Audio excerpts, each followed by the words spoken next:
British పాలకులను వణికించిన గిరిజన యోధుడు వీర్ బుద్ధుడు భగత్. చరిత్ర అనేక యుద్ధాలను నమోదు చేస్తుంది, కానీ కొన్ని యుద్ధాలు ఆయుధాలతో మాత్రమే కాదు, ఆత్మగౌరవం, గుర్తింపు కోసం జరుగుతాయి. ఫిబ్రవరి 18, 1992లో సిలగై గ్రామంలో జన్మించిన వీర్ బుద్ధుడు భగత్ కేవలం యోధుడు కాదు, అతను తన సమాజానికి మనస్సాక్షి. అతను అకస్మాత్తుగా ఒక ప్రదేశం నుండి అదృశ్యమై మరొక ప్రదేశంలో తిరిగి కనిపిస్తాడని బ్రిటిష్ వారు అతనిలో కొంత దైవిక శక్తి ఉందని విశ్వసించారు. కానీ నిజమేమిటంటే బుద్ధుడు అడవులు, కొండలు, ఛోటా నాగ్పూర్ రహస్య మార్గాల గురించి బ్రిటిష్ సైన్యానికి తెలియని పరిజ్ఞానం కలిగి ఉండేవాడు. ఈ భయం బ్రిటిష్ వారు అతని తలపై ₹1000 బహుమతిని ప్రకటించేలా చేసింది. కానీ సిలగైకి ముందు చరిత్ర గతిని మార్చిన ఒక సంఘటన జరిగింది. 1832 నాటికి బ్రిటిష్ ప్రభుత్వం బుద్ధుని పట్టుకోవడంలో పదే పదే విఫలమవుతుంది.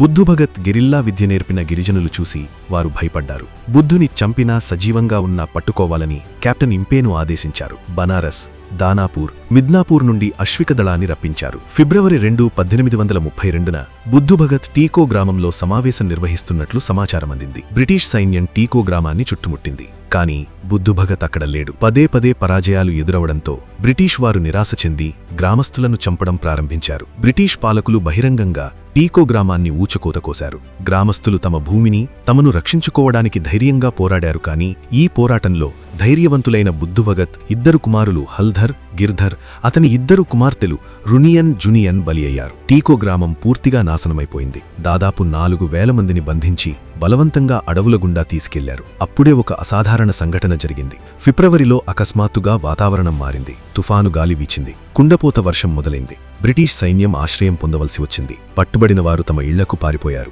ఇది బ్రిటిష్ వారికి పెద్ద వైఫల్యం. టీకో ఊచకోత తర్వాత తదుపరి దాడి సిలగైపై ఉంటుందని బుద్ధు భగత్కు తెలుసు. అతను తన మనుషులను సిద్ధపరుచుకున్నాడు. ఫిబ్రవరి 13, 1832న కెప్టెన్ ఇంపే 5 రెజిమెంట్లతో సిలగైకి చేరుకుని గ్రామాన్ని చుట్టుముట్టాడు. ఈసారి బుద్ధు భగత్ పారిపోలేదు.